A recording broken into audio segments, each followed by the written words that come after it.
let's review the Studio Series Galvatron from Age of Extinction. And I just recently got this turning table thing. It's like I'm like an actual YouTuber now. The actual figure itself is very cool, I think. I know a lot of people hate this design, and not gonna lie, I do like the design, but I just don't like the fact that in the movie it transforms by just breaking into small cubes. So I do understand the hate for Galvatron, and I do understand how it is very different to the other Galvatrons, like the G1 Galvatron. But as a separate character, I actually like the design a lot. It looks very cool. Like the detailing, the sculpting is very, very nice. I actually like it a lot. I just find the fact that they could pull off this figure really cool. Like very, very good sculpt. I wish it had more paint, because a lot of it is just plain grey plastic. I did see customs of it that does this thing justice, and it looks really, really cool. However, I can't do customs. I'm not good at that stuff. It's a good sculpt, but the paint is a bit lacking. Galvatron really has no backpack as well. The backpack is really clean, actually. Especially for a Galvatron figure. That thing doesn't even transform in the movie, properly. It's very, very impressive how they get no backpack. Even the backpack's detailed. Very nice. Talking about the paint again, I do like the blue accents and the orange highlights as well. I really like this color. I just wish they used it more. Very nice sculpt. I really like the fact that there's no backpack. Proportions wise, his legs are a bit thick, I think. He has really well-defined thighs and bottom legs, lower legs. And his arms might be a bit too skinny. But it is the best that they could do with this design. So I do appreciate it, and I can easily look past it. I still think it's cool. He does have those arm blades from the movie, but in this case, it is way too small to be anything. You don't even notice it. It's way too small. The head sculpt, specifically, looks really cool. Very, very nicely detailed. I like the eyes and how they got the blue highlights on the head. I think this figure actually looks really good. This guy does sort of look a bit boxy as well, especially in the abdomen area. He does look like a Minecraft character. I'm more forgiving of this guy because, yeah, I have no idea how you're meant to design a Galvatron figure without it having a backpack. So, Galvatron comes with 2 accessories. The first one, this arm cannon, fully painted in silver, and that can plug into his hand, only his right hand, unfortunately. That looks okay. It does sort of look a bit weird, but yeah, I guess it's fine.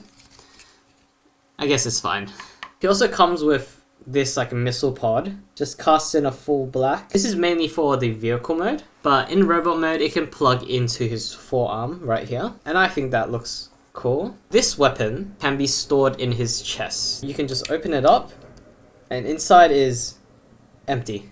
It's completely hollow. You can plug the missile pod in there and just close it up.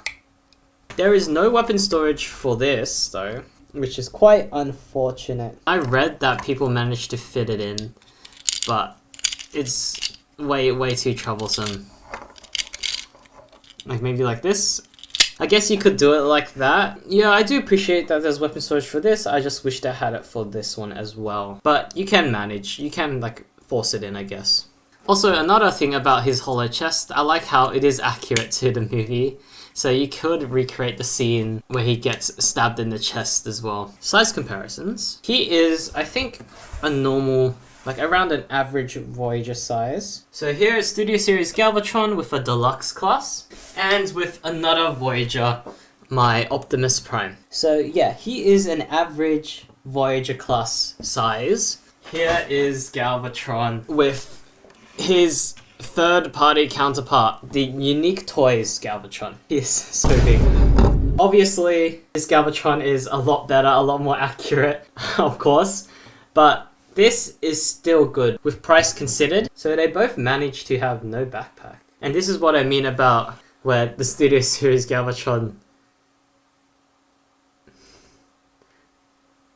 yeah, does not have it at all. Also, I forgot, but here is him with G1 Galvatron. I think it's very weird how it is not accurate to G1. Yeah, so I do understand why people hate Bayverse Galvatron, but I'm able to distinguish this guy as an entirely different character. Posability, his head is on a ball joint. He can rotate full 360, can look up and down. His shoulders can rotate all the way, can go out 90 degrees. There's a swivel above the bicep. Double jointed elbow, which is very good. Waist swivel.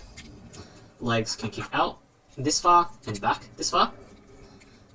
He has a spread, but not full one, because it is blocked by the backpack. Thigh rotation. More than 90 knee bend. No waist swivel. No, not waist. No foot swivel. No swivel here. But he does have a big tilt. So posability for Studio Series Galvatron is very good. Like, he's quite posable actually, and like a lot of his joints have a lot of range. With that, considering the fact that he has no backpack as well and no kibble, he is very easy to pose and very fun to mess around with. The main thing he is missing in posability though is the wrist swivel. Just really the wrist swivel. Like, I'm okay with no swivel at the foot because he doesn't really need it. And also based on this design, this foot design, I don't think they could have engineered that. It is a very nice robot mode. It does have some proportional issues, and if you think it's a deal breaker, I can't blame you. I do understand. It can look weird proportionally, but in my eyes, I think it is very good. It's very nicely detailed, very posable. I find it very impressive that they were able to pull this off with no backpack and with this much posability. Even compared to the third party, like, this is still a good option because it's much cheaper, obviously.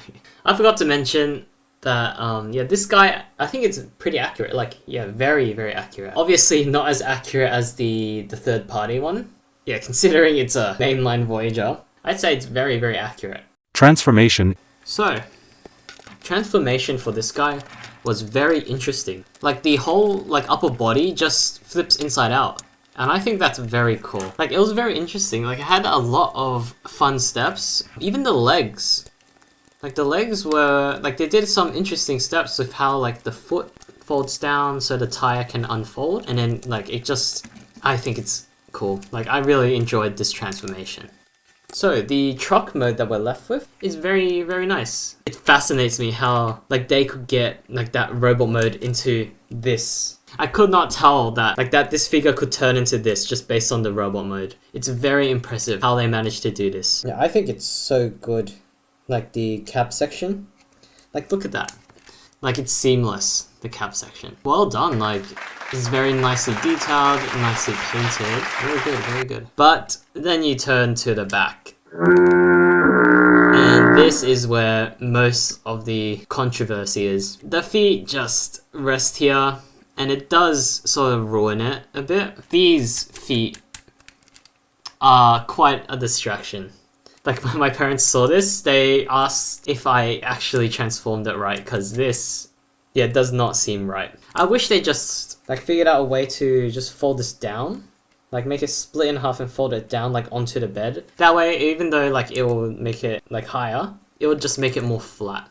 Yeah, I don't know. I can forgive it, but I do understand why people, like, this will make people put off. Despite this, I do think like the overall truck mode is really good. And another thing, these back tires, they are not like secure. So when you're like messing around with this guy, they sort of like do that a bit. But overall, it looks like really good. Just the one flaw, the one major flaw is the truck bed. They even have this like flap that falls down during transformation to cover the hands. They did really try, and I do appreciate that effort. The accessories, this arm cannon can store at the bottom. So you just need to feed it through, and there's that peg right there, where this can just plug into it. It's really hard to get on camera, but just trust me, it's there.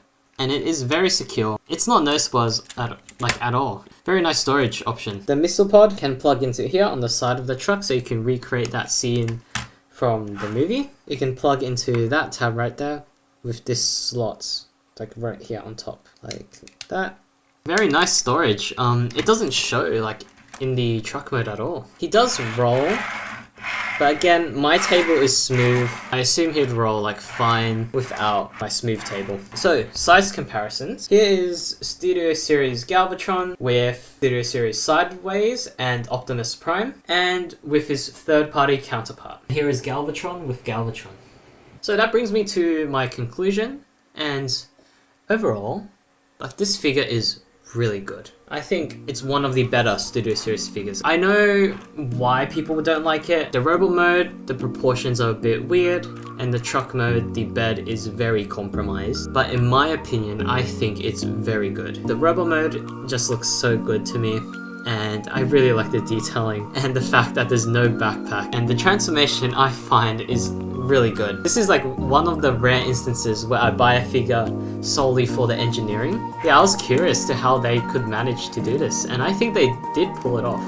Like, the transformation was very fun. And the truck mode, it's 90% excellent. Like, if you just cover up the feet, it is the perfect truck mode. That is why I do recommend this guy. If you're a fan of Bayverse, or if you just like the design, yeah, I do recommend him. I think he's very good.